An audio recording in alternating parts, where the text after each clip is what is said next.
Dieu les aime, on t'a donné. Après avoir achevé 500 000, et puis habillé, c'est fini dans l'habillement.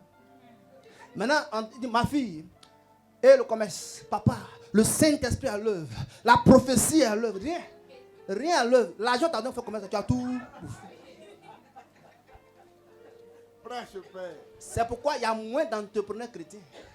Parce que les entrepreneurs chrétiens, amen, sont rares. Personne ne veut s'investir dans son mental. Personne ne veut payer le prix dans la connaissance. Tu penses que je suis venu te donner cette connaissance-là en dormant? Mon fils, depuis qu'on a lancé ce programme, amen, il va assis là. On a là à Accra, il a vu un peu. Lui-même là, quand il marche à Accra, là, il ne va pas clair, il dit, c'est ça. Alléluia. C'est pour te dire, paie le prix dans les 5 dimensions pour être prospère. Amen. Parce que si tu as l'argent, tu n'es pas encore arrivé. Donc souvent là, regarde, il peut aider quelqu'un. Regarde, on a des papas qui sont vigiles à 50 ans, à 60 ans, à 80 ans. Dis-moi, lui là, il peut poursuivre voler. Il peut poursuivre voler. Mais pourquoi à cet âge-là, il s'en fait vigile? C'est sa mentalité. Toutes les années qu'il a passées à vivre là, il n'a pas cherché à travers sa mentalité. Tu as grandi à une pensée de culture, de croyance. Tu n'as pas modifié ça, tu as grandi à ça. Donc ta vie n'a pas été affectée positivement parce que ta manière de penser t'a limité. C'est ça même. Tu es en train de me poser quelque part.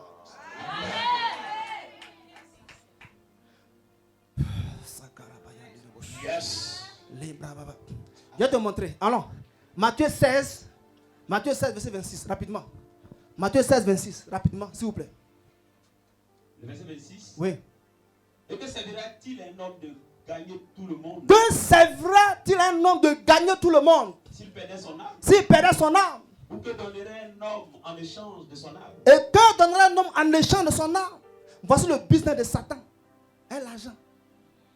Satan achète ton âme. Parce qu'il sait que tu t'en fous de la procédure spirituelle. Donc il te récupère spirituellement et puis donne l'argent. Pour qu'à la fin tu viennes en faire.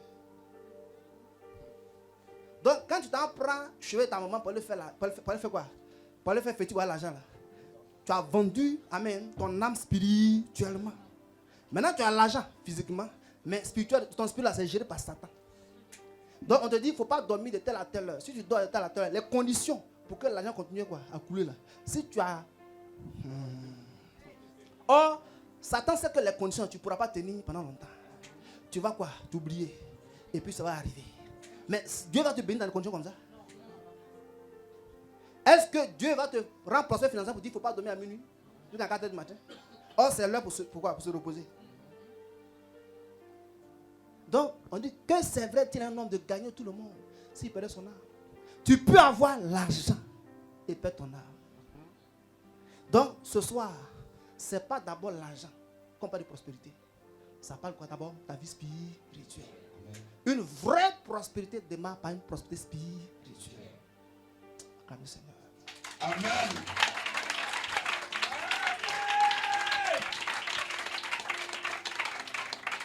Non, ton acclamation n'est pas de taille.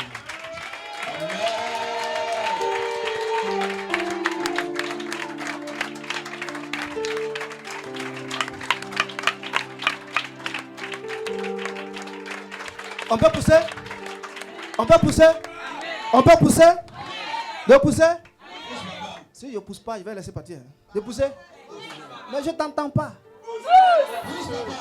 Ok, assieds-toi.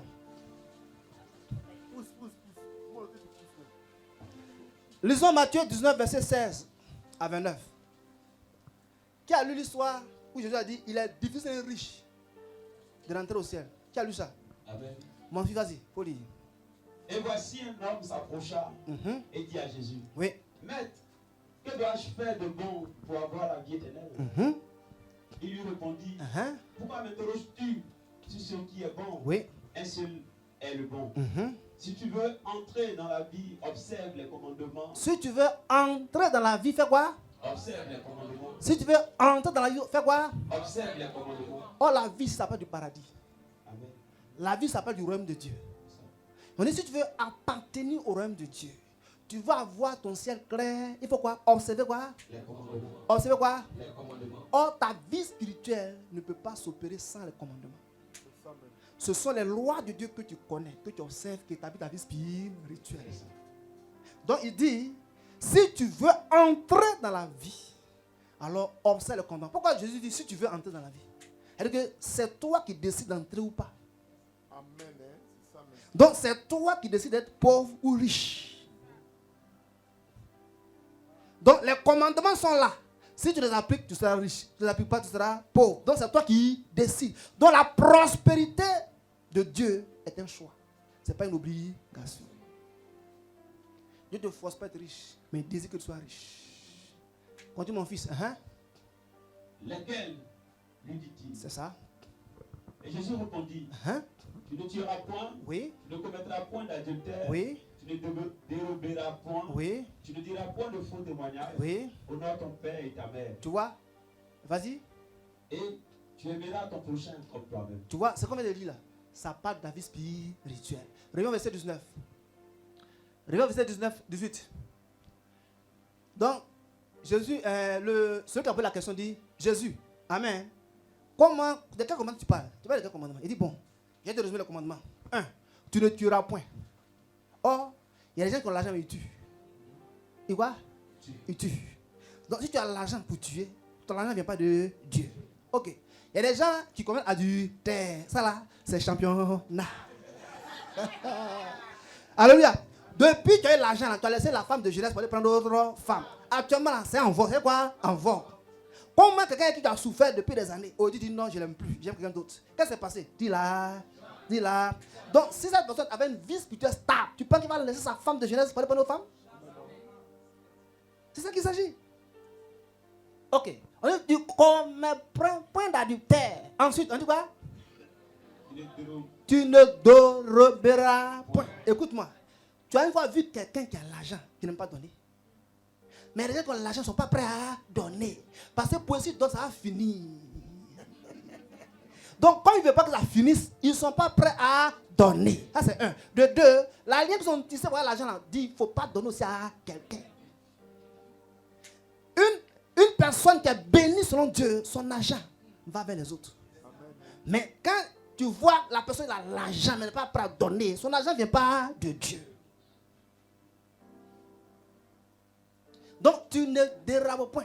Donc, regarde, ceux qui ont l'argent, ils veulent toujours avoir l'argent. Donc, ils font les faux coups. Ils augmentent les factures. Ils font la surfacturation. Ils font les détournements. Tout ça pour se maintenir, Alors qu'ils sont déjà filles. Regarde bien. Tous les policiers que j'ai connus, autant de Oufoué, autant de Bédier. Si je les vois aujourd'hui, alléluia. Tu vas dire, mais où est passé tous ces millions qu'ils ont eu là? C'est ce qui montre que la prospérité selon Dieu a 5 dimensions. Ensuite, on dit, tu ne diras point de faux témoignages. Quand tu as l'argent selon Dieu, tu ne mens pas. Mais quand tu n'as pas l'argent, ou bien ton argent là, ça ne vient pas de Dieu, tu as menti, tu vas voir. Tu as menti. Tu n'as pas vu quelqu'un pour te donner un contrat, il dit qu'il faut mentir. Pour te donner un marché, on dit de mentir. Bon, comme c'est moi qui suis le représentant de la société, il faut augmenter ta facture. Et puis si tu viens, dis-toi au propriétaire, ou bien au patron.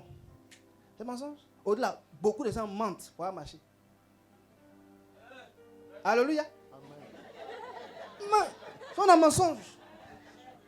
Parce que tu veux l'argent, tu veux quoi? L'argent, donc tu mens. Là, tu peux mentir. Mais si tu sais que tu es un homme spirituel, que tu verses sur ton intégrité spirituelle, tu refuses de brader ta vie spirituelle. Tu dis, regarde, si ça cause de ce contrat, de mentir là, garde ton contrat. Parce que sans toi, Dieu va passer par autre moyen pour donner contrat. Parce que tu ne sais pas que le contrat que tu cherches n'est pas limité à cette personne ou à cette société. Il y a beaucoup de sociétés que Dieu peut ouvrir pour toi. Amen. Ta vie spirituelle va mener Dieu à te favoriser devant des hommes. Donc, si lui n'est pas prêt à te favoriser, Dieu va ouvrir d'autres portes. Amen. La preuve que tu es favorisé, c'est que la personne que Dieu peut favoriser, s'il n'est plus, Dieu prend une autre personne. Donc, ceux qui s'attachent aux hommes par rapport à la faveur, faites une erreur. Attachez-vous à Dieu. Parce que Dieu peut changer les canaux. Il peut changer les instruments. Demain, c'est à quoi il utilise. Il ne faut pas aimer à quoi. Reste attaché à Dieu. Demain, il va utiliser quoi? Ma fille. Reste attaché à ma fille. Alléluia. Reste attaché quoi? À Dieu. Pas attaché quoi? À ma fille. Parce qu'il peut changer les canaux pour te bénir.